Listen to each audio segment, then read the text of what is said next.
여러분 안녕하십니까? 9월 28일 월요일 뉴스데이입니다. 우리 국민이 북한 바다 위에서 사살된 사건, 그 전말을 남과 북이 함께 조사하자고 청와대가 북한에 정식으로 요청했습니다. 우리 쪽 조사 내용과 북한이 밝힌 내용이 여러 면에서 다르다 보니 함께 조사해야 우리 국민들이 납득을 하든지 말든지 할 거란 뜻인데요. 지난 6월 대북 전단 살포의 반발에 북한이 끊어버린 군사통신선도 복구하자고 제안했습니다. 이제 공은 다시 북한으로 넘어갔습니다. 손병상 기자의 보도입니다. 청와대가 문재인 대통령 주재 긴급회의를 열고 남북 공동조사 요청을 공식 제안했습니다.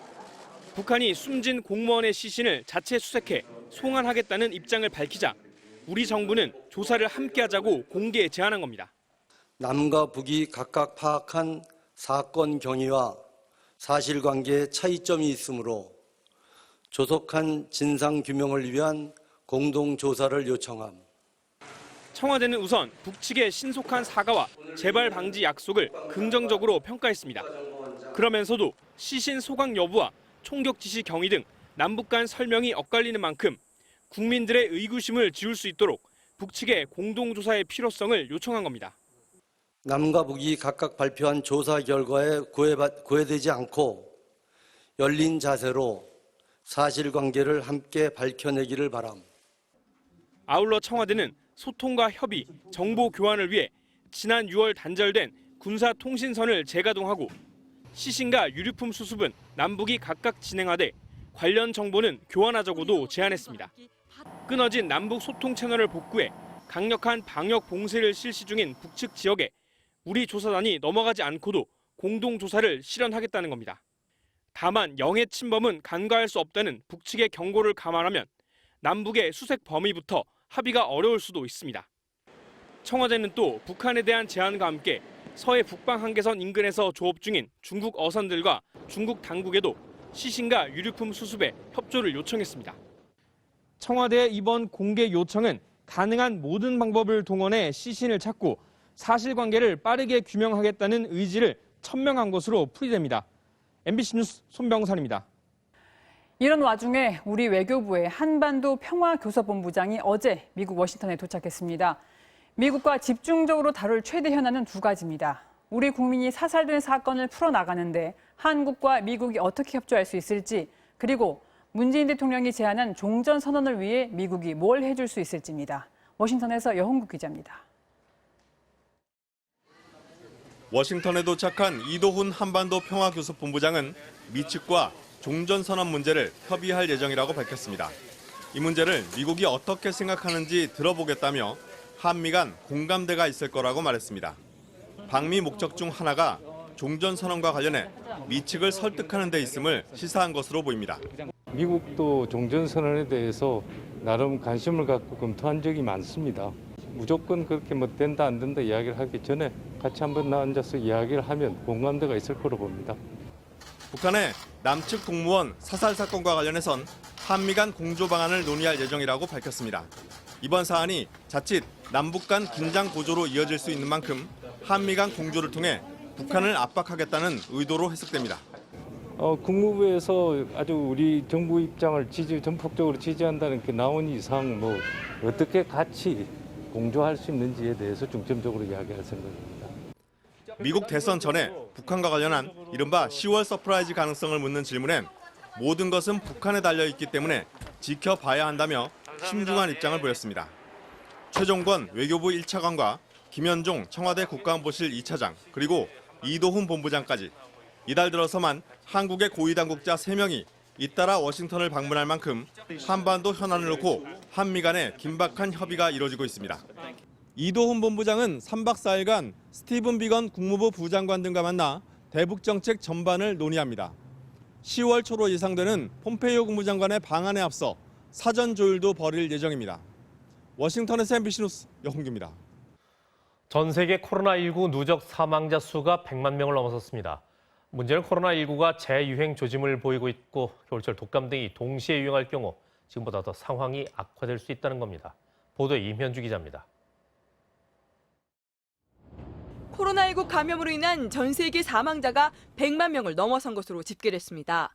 국제 통계 사이트 월드오미터에 따르면 현지 시간 27일을 기준으로 전 세계 코로나19 누적 사망자 수는 100만 202명을 기록했습니다. 지난해 말 중국 우한에서 코로나19가 처음 확인돼 세계보건기구에 공식 접수된 지 약 9개월 만입니다.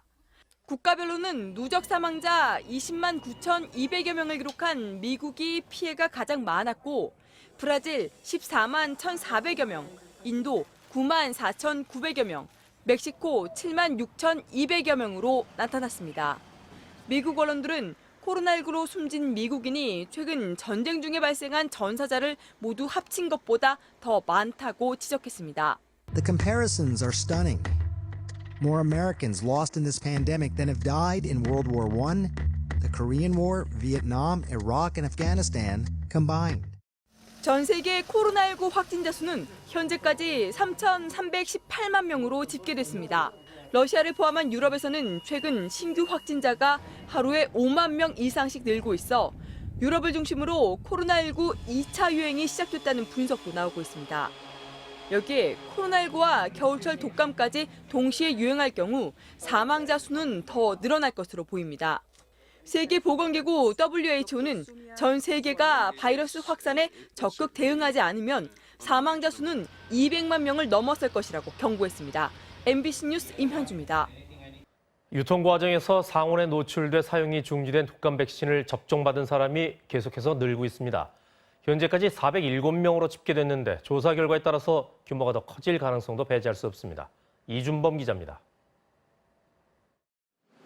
독감 백신 유통 과정에서 상온에 노출된 신성약품 공급 물량 578만 명분.